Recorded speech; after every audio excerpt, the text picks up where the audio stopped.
네, 안녕하세요. 두발로 병원의 김지범입니다. 네, 먼저 이렇게 저한테 오늘 말을 할 수 있는 기회를 주셔서 비욘디에 감사를 드립니다.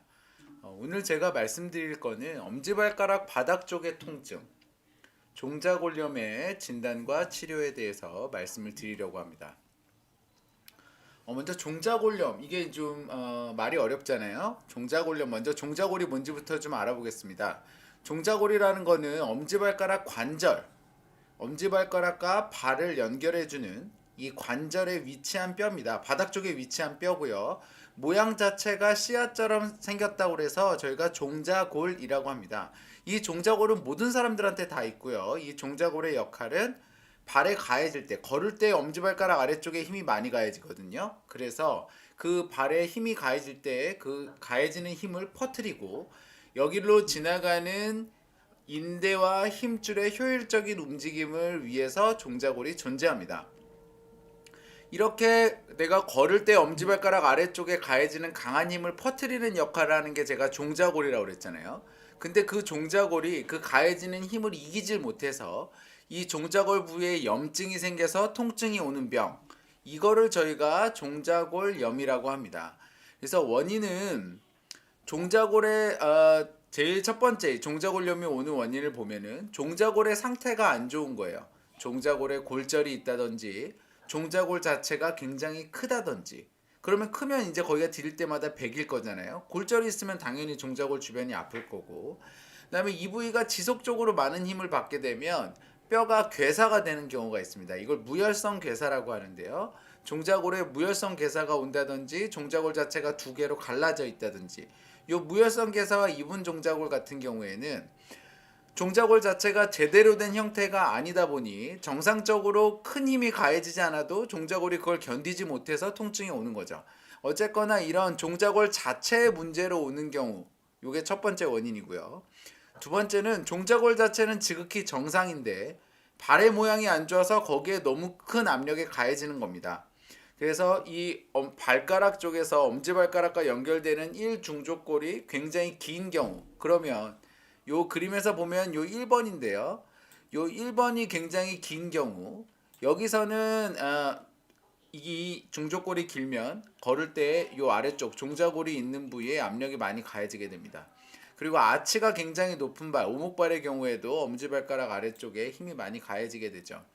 그래서 이러한 두 번째, 종자골은 괜찮아도 발의 모양이 안 좋아서 이상한 굉장히 심한 압력이 가해지는 경우에는 종자골염이 또 생길 수 있습니다. 이런 종자골염이 의심이 되면 병원에 가면 먼저 증상을 들어보죠. 그래서 종자골염은 굉장히 특징적인 증상을 나타내는데요.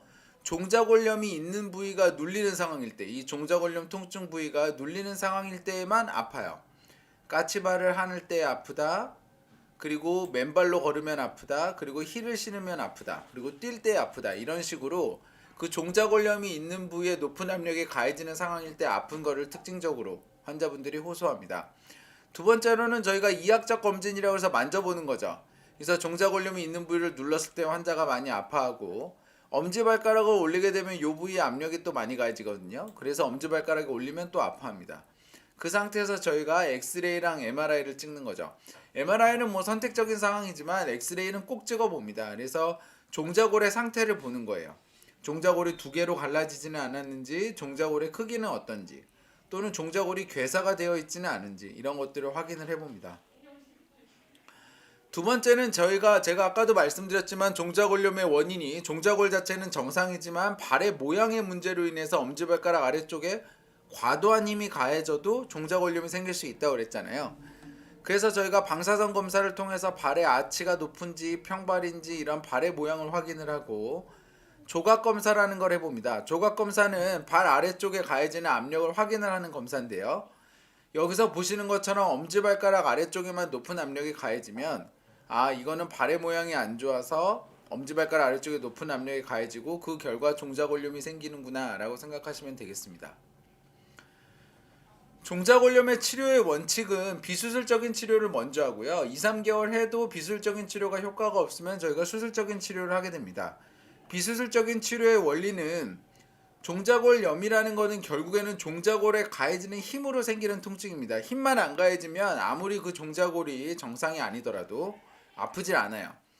그래서 뼈가 견딜 만한 힘만 가해지면 좋아질 수 있다라는 거를 생각을 하셔야 됩니다. 그래서 비술적인 치료의 원리는 그쪽에 가해지는 힘을 줄이는 게 비술적인 치료의 근본적인 원리가 될 수 있습니다. 그래서 비술적인 치료는 당장의 심한 통증을 조절하기 위해서 기부스랑 목발 보행을 한 2, 3주 정도 해야 되는 경우가 있습니다. 그래서 이러한 심한 통증이 조절이 되면 염증을 줄이는 약, 체해 충격파, 주사 치료, 물리치료, 스트레칭 등을 해서 염증을 줄이고요. 신발과 깔창을 조절을 해서 걸을 때 종자골부에 가해지는 압력을 줄입니다. 대표적인 거는 이제 깔창이나 패드입니다. 패드를 이렇게 대서 엄지발가락 아래쪽에만 압력이 안 가해지게 할 수도 있고요. 깔창을 대서 아치 쪽이 압력을 잘 받게 해서 엄지발가락 아래쪽에 가해지는 압력을 줄일 수도 있죠. 이렇게 비수술적인 치료가 된다고 해서 환자분의 통증이 많이 가라앉으면 항상 재발될 가능성이 있음을 저는 환자들에게 설명을 합니다. 저희가 이게 발의 모양을 근본적으로 바꾼 건 아니잖아요. 그러면 똑같은 상황이 발생을 했을 때 거기에 가해지는 압력 때문에 종자골염이 발생할 수 있습니다. 그래서 재발을 방지하기 위해서 저희가 무슨 염증을 줄이는 치료, 약이나 체해 충격파나 주사 치료 이런 것들은 계속할 필요는 없겠지만 종자골부에 가해지는 압력을 줄이는 생활 습관의 교정이나 패드나 깔창 이런 것들은 지속해야 된다는 거죠. 특히 실내에서 슬리퍼를 신고 싱크대나 욕조에는 패드를 깔고 신발은 푹신한 신발을 신는 것은 굉장히 중요합니다.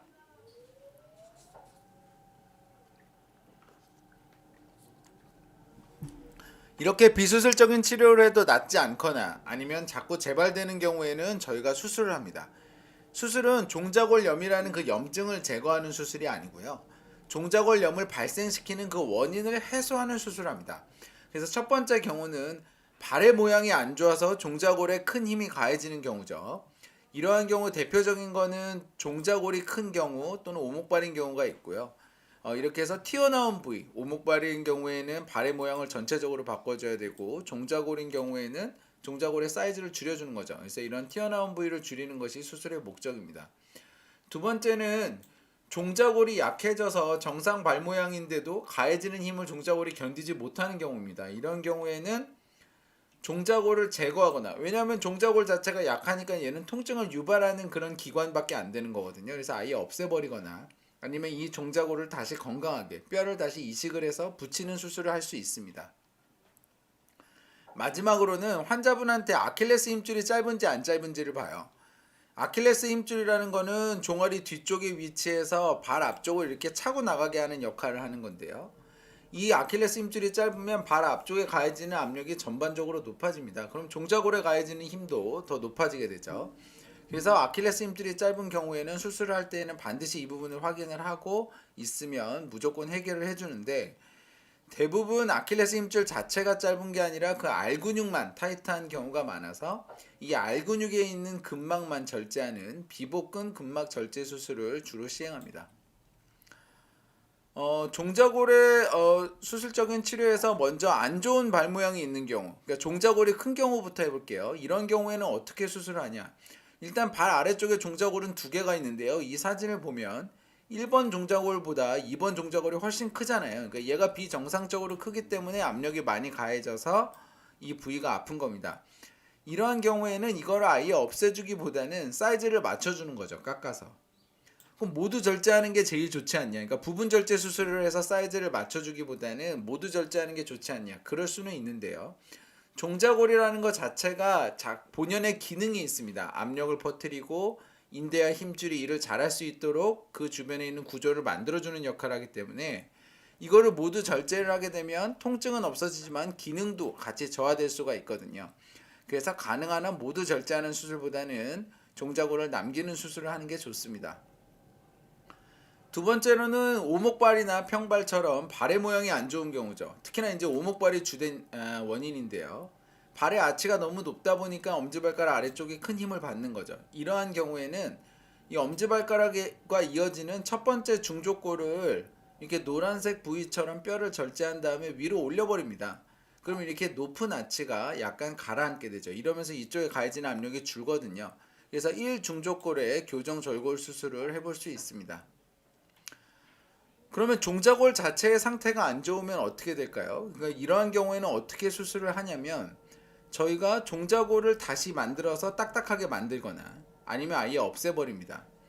근데 종자골에 뼈 이식을 해서 붙을 때까지 보호하는 거는 사실은 쉽지가 않습니다. 이유는 종자골 자체가 작기 때문에 이거를 고정을 하기도 어렵고 뼈가 잘 붙기도 어렵습니다. 그래서 대부분은 제거를 선택을 하죠. 근데 종자골을 제거하면 이 사진에서 보이고 제가 아까부터 누누이 말씀을 드렸지만 종자골이라는 거는 인대가 연결이 돼 있고 힘줄이 움직이는 효율적으로 움직일 수 있게 만들어주는 기관인데 얘를 아예 없애게 되면 이 인대가 헐렁해지고 힘줄이 이상하게 움직이겠죠. 그러면 발가락 모양의 변형이 올 수가 있습니다. 그리고 기능이 저하될 수가 있죠. 그래서 제거를 한다고 하더라도 요즘에는 기구를 통해서 이렇게 절개를 해서 기구로 요것만 파내는 거예요. 가장 바깥쪽에 있는 뼈는 남겨놓고 안쪽에 통증을 유발하는 부분만 숟가락으로 파내듯이 파내는 술기를 많이 합니다. 그러면 종자골을 제거하더라도 인대나 힘줄의 움직임에는 크게 손상이 안 간다고 저희가 생각을 하고 있고요. 그래서 요즘에는 제거할 때에는 이런 식으로 수술을 많이 하고 있습니다. 어쨌거나 종자골을 제거하는 수술은 정형외과 의사로서는 참 피하고 싶은 수술 중에 하나입니다. 제가 실제로 수술한 사례에 대해서 좀 말씀을 드릴게요. 70세 남자고요. 20년 전부터 엄지발가락 아래가 아프고 붓는 증상이 계속 반복됐다고 그랬는데 이제 70이 되고 나서는 6개월 70세가 되시고 난 다음부터는 6개월 전부터 아프기 시작해서 계속 아프시다는 거예요. 그리고 비수술적인 치료, 먹는 약 먹고 뭐 기부스하고 이런 것들이 전혀 듣질 않는다고 해서 저한테 오셨습니다. 환자분은 심한 오목발이었고요. 엄지발가락 아래 종자골이 있는 부위가 많이 부어있는 모습이 확인이 되었습니다.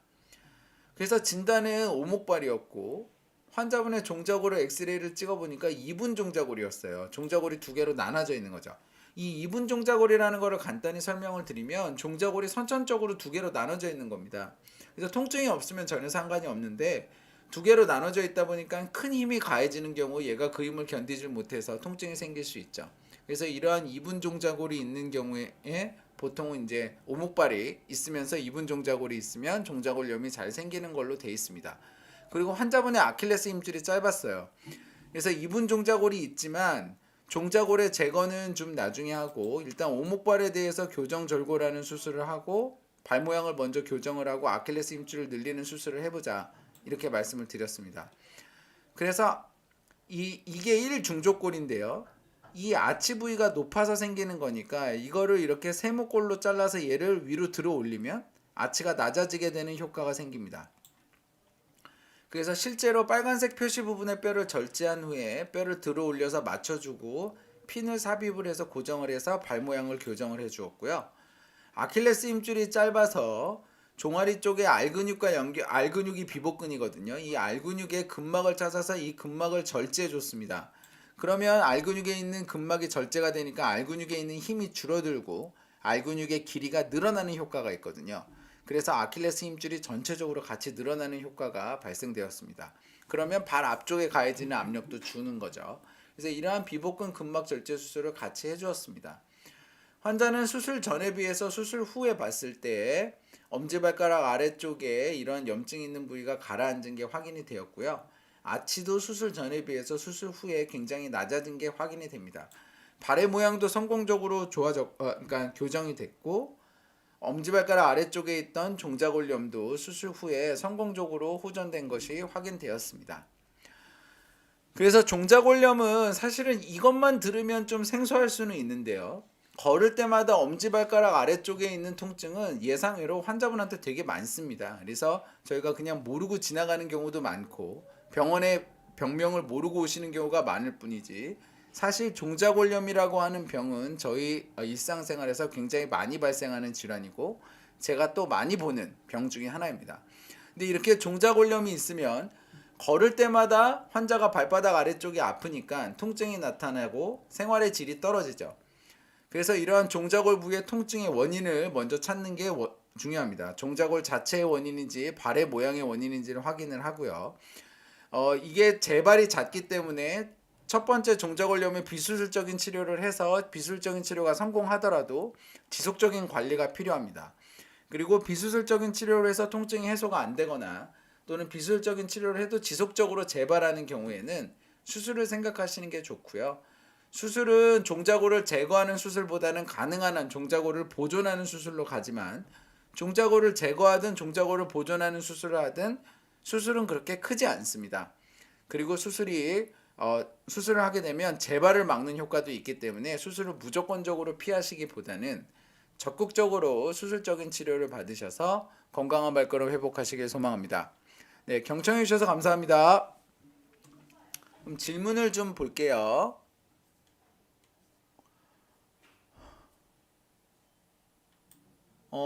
일단은 꿈꾸는 연필님이 질문해 주셨는데요. 새끼발가락 중간마디의 통증인데 이것도 문제가 있는지를 물어보셨습니다. 이거는 새끼발가락 같은 경우에는 중간마디에 통증이 생기는 경우는 두 가지만 확인해 보면 됩니다. 일단 먼저 엑스레이를 찍어서 중간마디 자체에 뼈나 관절에 문제가 없는지를 보고요. 두 번째는 새끼발가락의 모양을 확인하는 겁니다. 그래서 새끼발가락이 휘어져 있거나 그 부위가 돌출되어 있는지 아닌지를 확인을 하고 그 두 가지만 괜찮다고 하면은 크게 신경 안 쓰셔도 됩니다.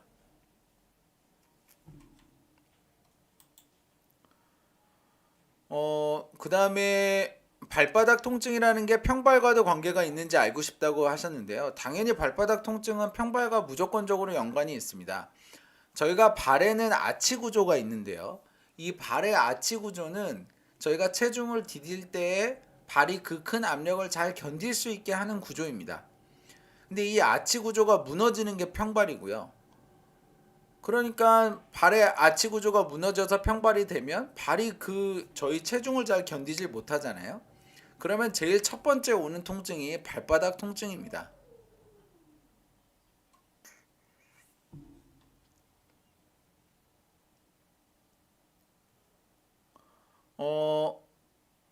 수술 시간은 저희가 수술에 따라서 다르겠죠. 종자골을 제거하는 수술을 할지 아니면 발의 모양을 바꾸는 수술을 할지 수술하는 시간에 따라서 다르겠지만 저희가 수술을 한다고 하면은 어떤 수술을 하든지 1시간 내에 다 끝나고요.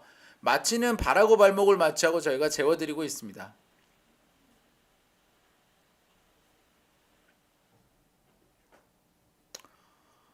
이게 뭐 박지성 선생님도 평발이라고 하던데, 네, 박지성 선수죠.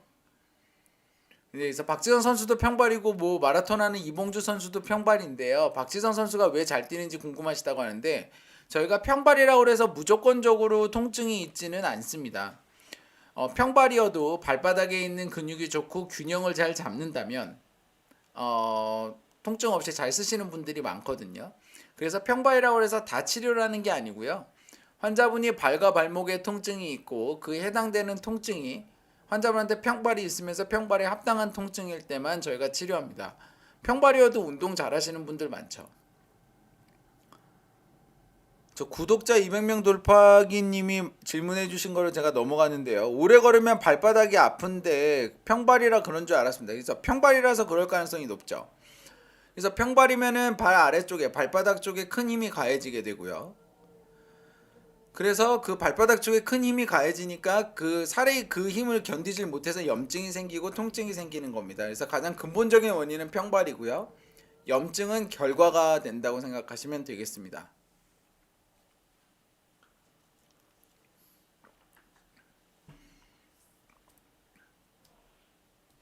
다리 떠는 습관이 있을 때는 발 건강에는 안 좋을 것 같습니다. 종자골염에 걸렸을 때 또 조심해야 될 질환이 있냐? 종자골염이 일단은 있을 때에는요, 저희가 발 앞쪽에 있는 통증이 발 앞쪽에 결국에는 압력이 많이 간다는 거기 때문에 동반되는 질병으로는 저희가 중족골통이라고 해서 발 앞쪽에 또 압력이 많이 가야 되게 되면 엄지발가락 외에 두 번째, 세 번째, 네 번째 발가락 아래쪽에 통증이 생기는 병이 있습니다. 그리고 소건망류라고 해서 새끼발가락 쪽 아래쪽에도 통증이 생기는 병이 있고요. 그리고 지간신경종이 또 생길 수 있죠. 그래서 이게 발 앞쪽에 압력이 많이 간다는 거는 사실은 엄지발가락 아래쪽만 압력이 많이 가는 건 아니거든요. 그래서 종자골염이 있을 때 동반된 아까 제가 말씀드린 중족골통, 지간신경종, 소건망류 이런 병들이 동반되어 있지 않은지를 확인을 하는 게 굉장히 중요합니다.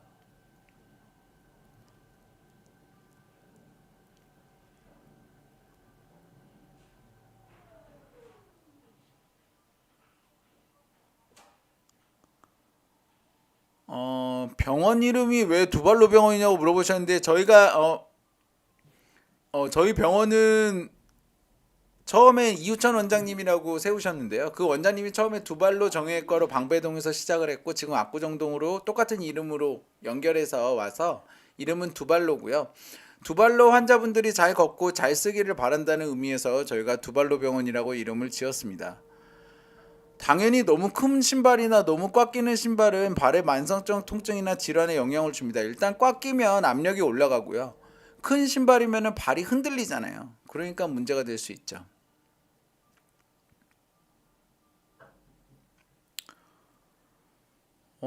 팔 수술 저희가 방배동에 있을 때는 팔 수술은 안 했어요. 거의 안 했습니다. 근데 지금 이쪽으로 오면서 저희가 이제 다른 팔과 무릎을 전문으로 하시는 원장님을 모셔서요. 이제는 팔 수술도 같이 하고 있습니다.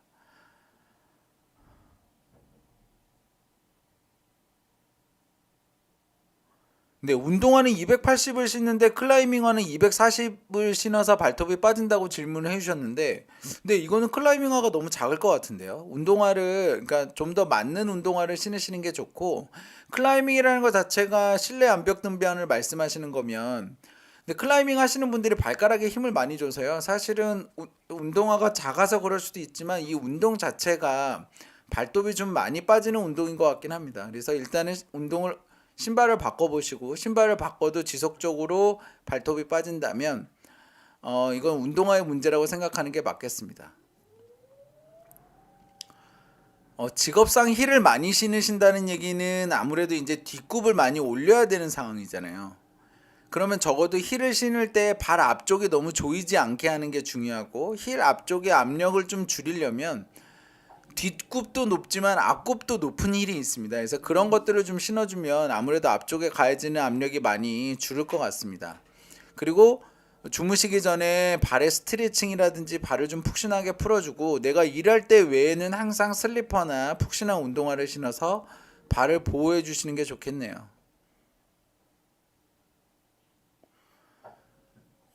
왼쪽 무릎이 좀 욱신거리고 시큰거리신다라고 하면, 나이가 젊으시다고 하면은 허벅지 앞쪽에 있는 근육이 빠지면서 무릎 앞쪽에 통증이 오는 무릎의 골연화증이라는 연골연화증이라는 저희가 질환이 있습니다. 그래서 일단 먼저 허벅지에 있는 근육을 좀 강화를 해보는 게 병원에 가시기 전에 해볼 수 있는 일인 것 같습니다. 전치 10주님 질문에 대한 대답이고요. 종자골 농촌님이 질문해 주셨는데, 종자골 이쪽 부분에 굳은 살이 박혔는데, 그렇죠. 이건 굉장히 안 좋은 신호죠. 굳은 살이라고 하는 거는 거기에 높은 압력이 가해져서 살이 그거를 견디질 못해서 굳은 살이 생기는 거거든요. 그러니까 종자골염이 있을 나중에 통증이 올 가능성이 많은 발 모양인 거죠.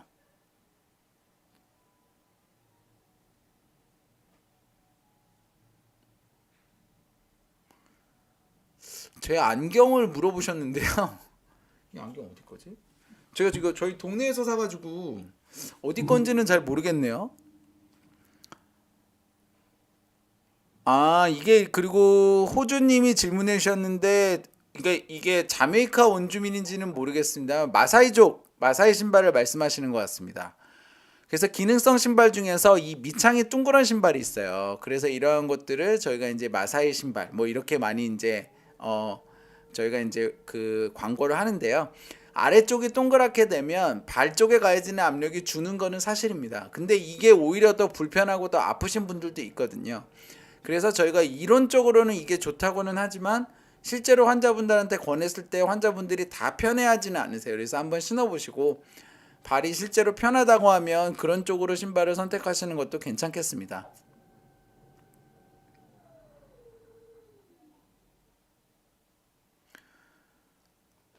네, 쪼리나 샌들 이런 신발은 영향이 굉장히 크죠. 저희가 이제 샌들이나 쪼리를 신으면 발의 위쪽이, 이게 발을 보시면 발이 이렇게 돼 있잖아요. 샌들을 쓰면. 그럼 운동화를 신으면 얘가 이렇게 걷는데요. 쪼리나 샌들을 신는다라고 하면 이거를 고정을 해야 되니까 저희가 어쩔 수 없이 걸을 때 발가락들이 다 위로 올라가게 됩니다.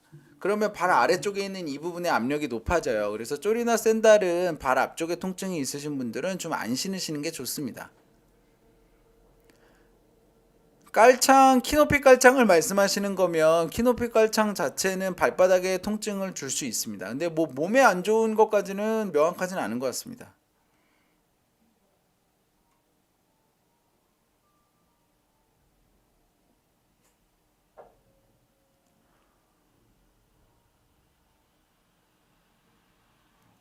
이제 우측 제1족지 개방세계 절골술 및 1근위지의 악힌 절골술을 했다고 그러는데요.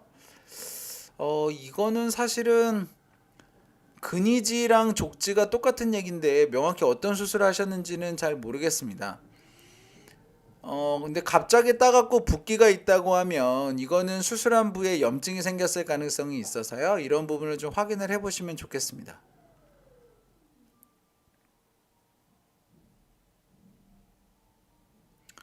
저는 까치발로만 걸어 다니는 거는 좋지 않다고 생각합니다. 그래서 이게 뭐 근육을 기르는데 그렇게 도움이 될지 모르겠고요.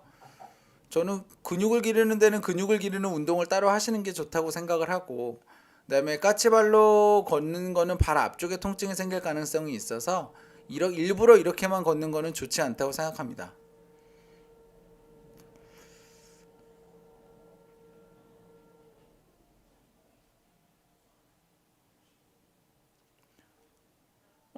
발 건강에 도움이 되는 운동이라고 하면 저희가 발바닥 쪽에 있는 근력을 기르는 운동이 있고요. 그 다음에 발바닥 쪽을 스트레칭을 하는 운동이 있는데, 근데 이거를 지금 여기 제가 Q&A 시간에 말씀드리기가 좀 어려운 것 같아요. 그래서 말씀을 좀 그나마 좀 간단한 운동을 말씀을 드리자고 하면, 발을 내려놓으시고요. 밑에 수건을 놓고 발가락으로 이 수건을 계속 집어보세요.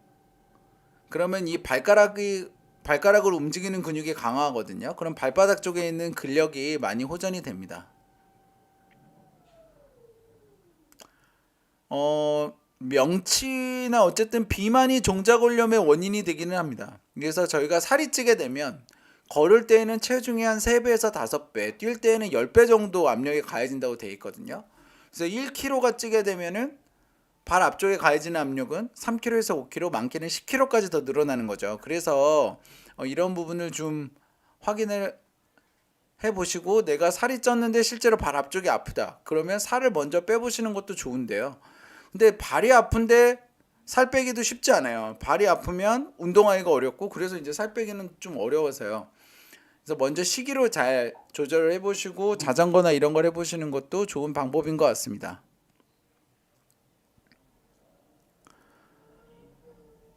그렇죠. 고지마님이 말씀하셨는데 이 부분이 되게 중요합니다. 그래서 저희가 이제 그 종자골염이 있었을 때 먹는 약을 먹고 물리치료하고 체외충격파해서 염증을 줄이는 것도 중요하고요. 이렇게 집에서 슬리퍼 신고 족욕을 하고 싱크대나 욕조에는 매트를 깔고 바깥에는 운동화를 신고 이렇게 해서 엄지발가락 아래쪽에 가해지는 압력을 줄이는 생활 습관을 가지는 것도 굉장히 중요합니다. 되게 중요해요. 그래서 강의 중에 제가 얘기를 하기는 했지만 그래도 한 번 더 강조하는 게 좋기 때문에 여기에 대해서 말씀드립니다.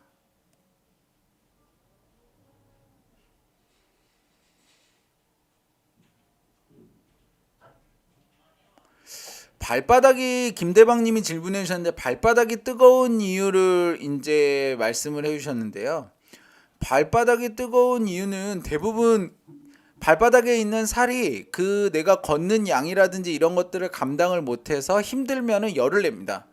그래서 내가 실제로 지금 말씀하신 대로 안전화나 이런 문제, 안전화를 신으시는 분들이 보통 발바닥이 일정 시간 일하면은 뜨거운 부분이 많거든요. 그래서 제가 말씀하시는 것과 비슷한 증상이 있다면 발의 모양에 맞춰서 한번 깔창을 해보는 게 좋은 답인 것 같습니다.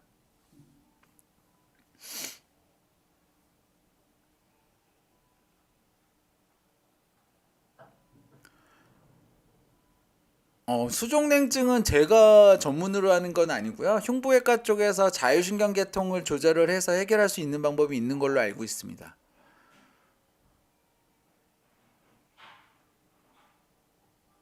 네, 살을 찌면은 당연히 무릎 외에도 발바닥에도 무리가 가요. 아까 제가 말씀드린 대로 체중의 한 3배에서 5배, 많게는 10배 정도 발바닥 쪽에 높은 압력이 가해지기 때문입니다. 네, 이제 좀 질문이 좀 어느 정도 마무리가 된 것 같습니다. 그래서 질문을 많이 해주셔서 감사하고요. 안나님이 질문해 주셨는데요. 오래 서 있는 직업으로 이직한 후에 엄지발가락에 감각이 무뎌진 것 같다. 이거는 종자골염하고는 크게 관련은 없고요. 이 오래 서 있는 직업을 하는데 신발을 잘 보셔야 돼요. 그래서 오래 서 있는 직업을 하면서 내 신발이 엄지발가락의 한 곳을 눌리면 하필이면 그 부위가 엄지발가락의 감각을 담당하는 신경인 곳이 있습니다. 그래서 그러면 이제 감각이 떨어질 수 있거든요. 그래서 감각이 무뎌질 수 있어요. 그래서 이거는 종자골염이라기보다는 신발을 조금 바꿔보시는 게 좋겠습니다. 네, 그래서 여기까지 들어주셔서 감사합니다. 그래서 오늘은 제가 종자골염에 대해서 말씀을 드렸고요. 질문이 좀 많았는데 가능하면 좀 발과 발목에 연관된 부분만 좀 대답을 해드리려고 그래서 제가 모든 질문에 답해드리진 못해서 좀 죄송합니다. 네, 경청해 주셔서 감사합니다.